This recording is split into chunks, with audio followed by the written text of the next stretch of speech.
ناظرین گرامی السلام علیکم ورحمۃ اللہ وبرکاتہ۔ سیدھی بات کے تازہ ترین پرائم ٹائم میں آپ لوگوں کا استقبال ہے۔ ناظرین گرامی، میں انصار عزیز ندوی اس وقت اہم ترین خبروں پر تبصرے کرنے جا رہا ہوں۔ اس سے پہلے آپ لوگوں کو اطلاع کر دوں کہ پھر سے تازہ بستی میں آپ لوگوں کی امانتیں جو ہم نے پہنچائی حقداروں تک، اس کی تصویریں اور تفصیلات آ چکی ہیں، جس کا نظارہ آپ ہمارے اس اسکرین پر کر رہے ہیں، اور یہ ساری چیزیں جو ہے آپ ہی کی تعاون سے ہو رہا ہے۔ مختلف الحمدللہ کئی بستیوں میں پہنچے اور ہزاروں لوگوں کی فیملیز تک پہنچنے کا اس سال بھی سیدھی بات کی جانب سے کام ہوا، اور یہ سب آپ ہی کے تعاون سے۔ انشاءاللہ اس پر میں تفصیلی گفتگو کروں گا کسی خاص ویڈیو میں، یہاں پر آپ نظارہ کریں۔ اور مزید بستیوں میں کام چل رہا ہے ابھی بھی، اگر آپ اس میں حصہ لینا چاہتے ہیں تو ضرور لیں۔ اس سے پہلے والی پرائم ٹائم میں ہم نے اس بستی میں جو دعائیں ہوئی ہیں اس کو آپ لوگوں کے سامنے رکھ دیے ہیں، جو لوگوں نے نہیں دیکھا وہاں ضرور دیکھ سکتے ہیں۔ آئیے ناظرین گرامی بڑھتے ہیں خبروں کی جانب، اور سب سے پہلے آج بات کرتے ہیں متحدہ عرب امارات کی منافقت کے سلسلے میں، جو مختلف حوالہ جات سے اس وقت جو ہے مڈل ایسٹ کے سلسلے میں واشنگٹن اور ایسے اخبارات جس پر زیادہ اعتبار تو نہیں کیا جا سکتا، لیکن ان کے حوالے سے بہت ہی بھیانک تفصیلات سامنے آ رہی ہے، اور وہ یہ ہے کہ غزہ کے پٹی میں آباد کرنے کے لیے مصر نے جو منصوبہ پیش کیا تھا، اس کو مسترد کرنے کے لیے امریکہ کے ساتھ مل کر کے یو اے ای متحدہ عرب امارات لابنگ کر رہا ہے، اس کے ساتھ خفیہ طور پر ملا ہوا ہے،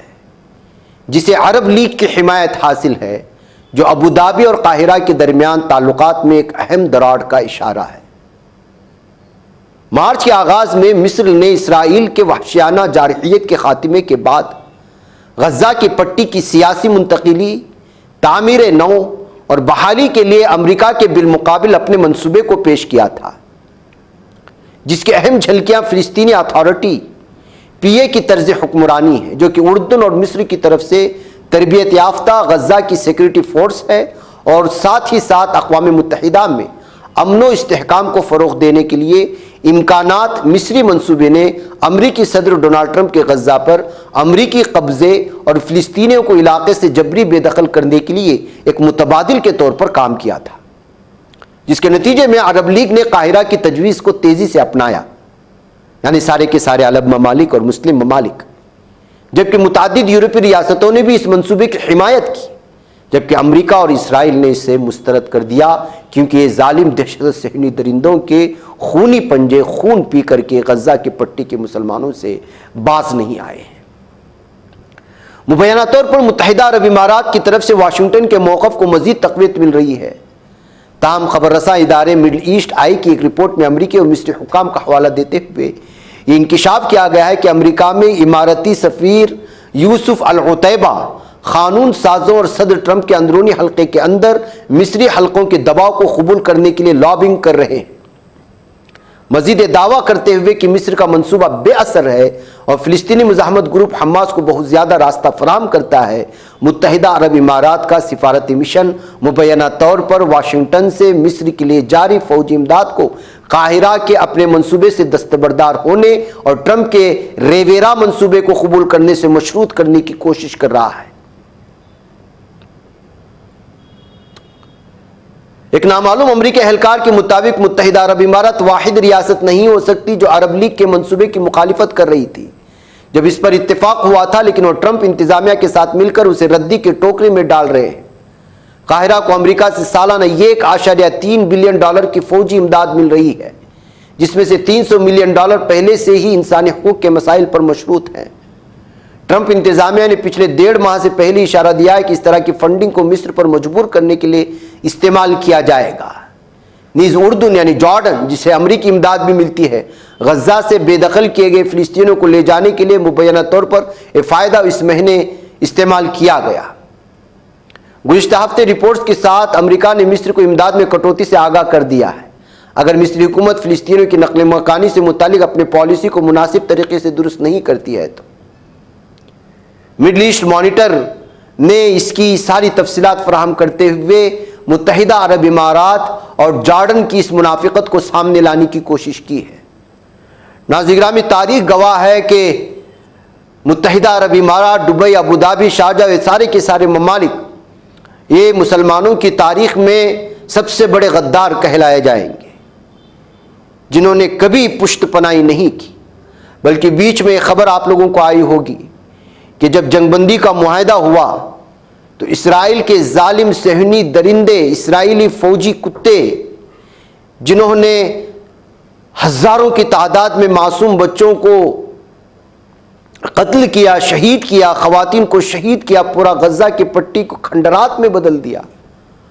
چھٹی بتانے کے لیے سب سے بڑی تعداد میں یو اے ای گئے تھے اور یو اے ای نے ان لوگوں کا استقبال کیا تھا۔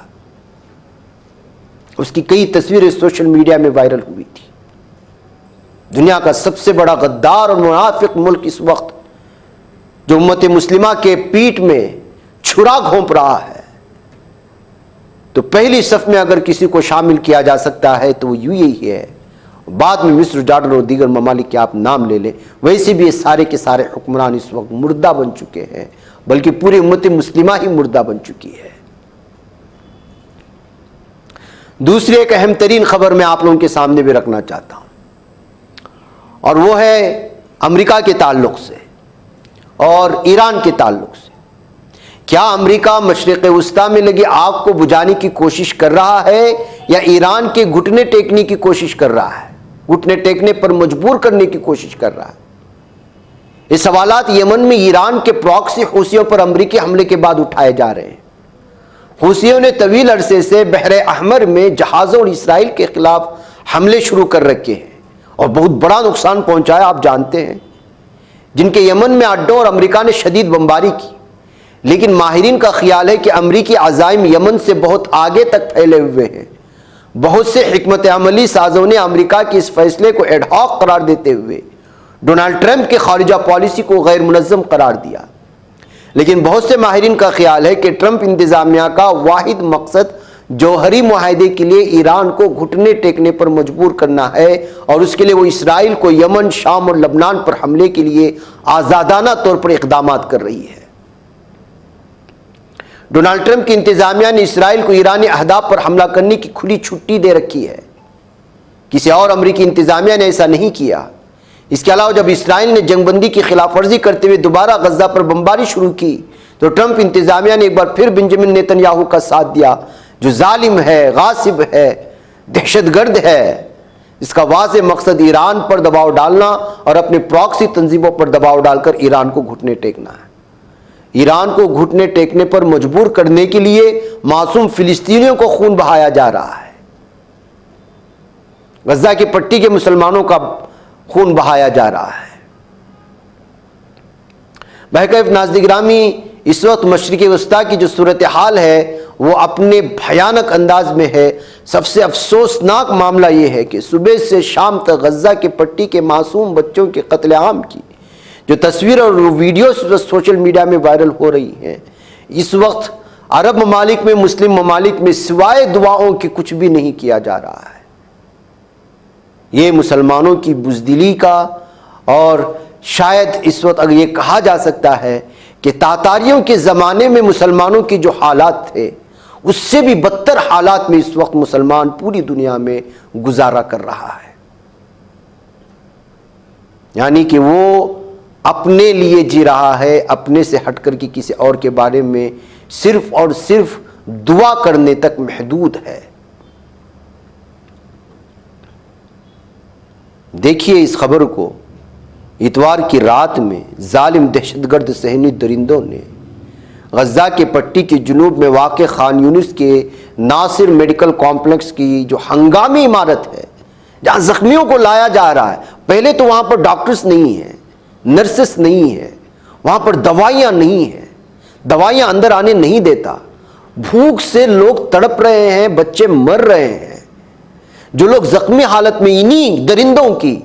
انہی جہنمی صہیونی کتے اور خنزیروں کے حملے سے زخمی ہونے والوں کو کچھ